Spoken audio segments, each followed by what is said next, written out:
professional, and spiritual development. And today, I'm going to share a little bit of Core 2 with you and give you the skills you need to achieve success in your life.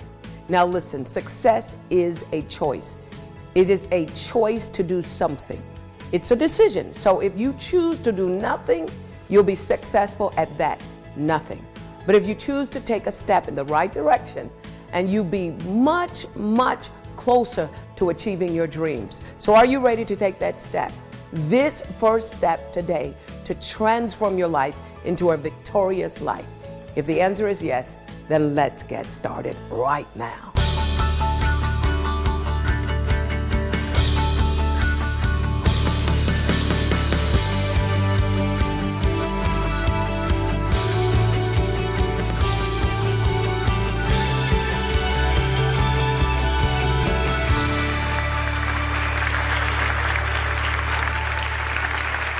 Hi, we want to talk to you about being empowered, but just before we talk to you about the empowered life, I just want to tell you a little bit about me. I grew up in an island called Bermuda and grew up in the middle of poverty, in the midst of poverty. And from a young age, I always felt like there was something more. I spent the first portion of my life reaching out, not understanding that what I was reaching out for was already in me. As a result of that, I got really interested in that one word, empowerment. And I love that word because it presupposes that it's not someone giving you something, but actually turning something on that you already have. So many people live disempowered lives because they're disconnected to who they really are. And that was the first thing I had to learn, that success wasn't something that was way out here. Success first started with self-knowledge. We talked to you a little bit about that last week. This week we're going to be focusing on, for the rest of this session, on success. Now, empowerment is one of those words that's thrown around. You have empowerment specialists, people all over the place. You see signs about living the empowered life. Very few people have explained to us what empowerment is. Let me give you this just simple definition of empowerment. Empowerment simply means that you are back in the driver's seat. Life does not have to happen to you. You can happen to life. Here's the thing, life comes at you one day at a time. And if you can just learn how to live and manage for that 24 hours, then 24 years will not be a problem. When we talk about empowerment, a lot of people say, okay, if I live the empowerment life, what does that feel like? What does it look like? To me, it means that when you wake up in the morning, you already have a plan for the next 24 hours of the day. And then you're also able to deal with those bumps in the road, those turns in the road, the times when you don't feel like doing what you know you should do. Empowerment comes in handy. Empowerment is like the word success. Success is one of those words that is very, very difficult to explain, but it's easier if you're successful to explain what it feels to be success than to explain the actual definition of success. And that's why staying with us, doing life with us, is going to mean the world of a difference for you over the next couple of months, because we get a chance to live with you and then give you some empowerment tools and strategies to help you to be successful. I want to challenge you, and you could take this challenge all week. Ask your friends, your family, ask even your enemy, what does success mean? And I bet you're going to come up with 10, 15, 20 different definitions for success. My definition for success is that success is the fulfillment of purpose. So if you don't know who you are, that means that no matter what you do, you might have accomplishments here or there, citations here or there, or even people saying that you're successful. But you will never be successful until you know who you are and why you were born. The key to success is this. Number one, and I have to write this down, self-mastery. One of my favorite writers, one of my favorite authors is Shakespeare. And one of the things that he said that really stuck out to me in, I think it was Hamlet, he said, "To thine own self be true." Know who you are. Know your strengths, your weaknesses. Some people want to overlook their weaknesses, and this is where the first mistake is. You can always bring people around you who complement your weakness. But if you're not in the mode of really being true to who you are, looking at your strengths and embracing the very thing we don't want to talk about, that's weakness.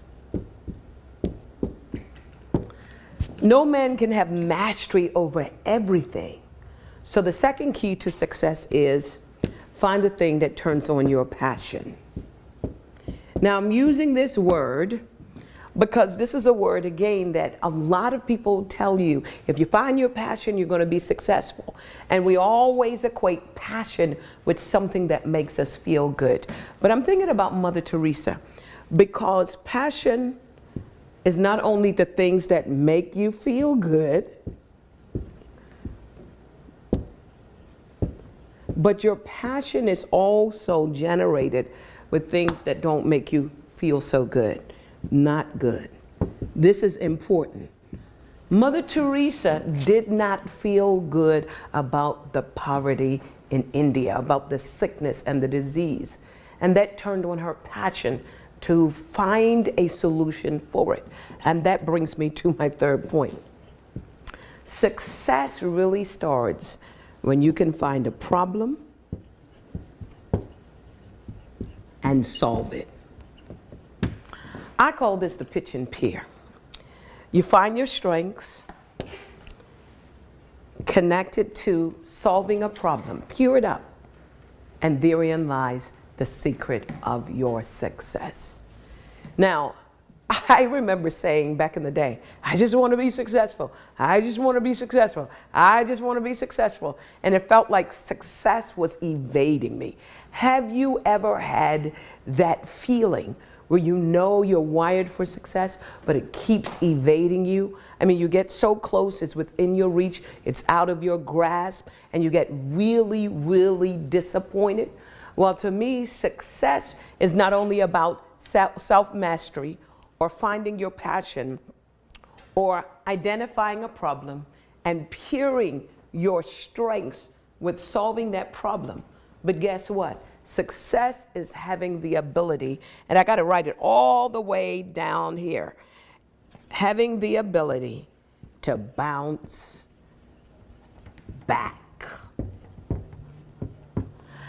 I love biographies and autobiographies, and I've discovered that the people that I admired, all of them, barring none, had to bounce back. They had to bounce back from disappointment. They had to bounce back from betrayal. They had to bounce back from loss. They had to bounce back from bankruptcy. When it comes to success, you've got to understand that you're going to have bumps in the road, humps in the road. You're going to have people that don't believe in your dreams. You're going to have people around you that are naysayers. You're going to have doors closed in your face. You're going to have those times when you're going to want to give up because it seems as if your vision is great, but your bank account is low and running low. It's during that time when you understand that success starts from within. Success requires you to master not only yourself, but have mastery over the time. Time comes to you one day at a time. And I talk about procrastination in our core 4 because procrastinators put off tomorrow what they should do today. And this is why doing life with you and having someone in your life that motivates you or inspires you is important. If you're going to be successful, get the people from out of your life that are abortion specialists. And I have to say that because having a dream, having a vision is like carrying a baby. You don't want anybody around you that is a naysayer, that is negative. Negativity will abort the best and the strongest ideas. You have greatness on the inside of you. You are wired for success. And many times we don't deal with the whole issue of relationships. I got to go up here anyway, but you've got to bring the right relationships around you. Why? Your life will resemble those with whom you assemble. Surround yourself with successful people and you will be successful. Talking about people, I'm going to say this. When the wrong people leave your life, wrong things stop happening. And many times we want the right people to come into our life. We want people who will motivate us, coach us, people who will give us the tools, people who would just give us that oomph when we're down. And sometimes we have the wrong people in our lives. And if you let go of good, then you can embrace great. But you cannot hang on to the things that you don't want and expect the things that you want to come into your life. Success starts when you are able to answer the following 3 questions. Number 1, who am I? Number 2, why am I here? And number 3, where am I going? If you can answer those 3 questions, who am I, why am I here, and where am I going, you are on the road to success. I'm telling you, when I think of people like Stephen Jobs, Albert Einstein, I believe that these people were just like us. Knowing that there's nobody in this world that is better than you, you will begin to stop competing with other people and you'll start competing with yourself and win. It all starts with self-mastery, knowing who you are, why you were born, and where you're going. See you at the top.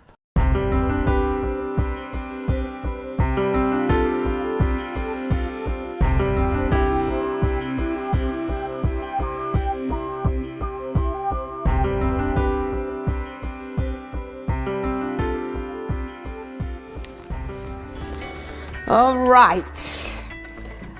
If life was a baseball game and you want to be successful at life, you're going to have those times where you're going to have strikes and foul balls, and you might even get hit.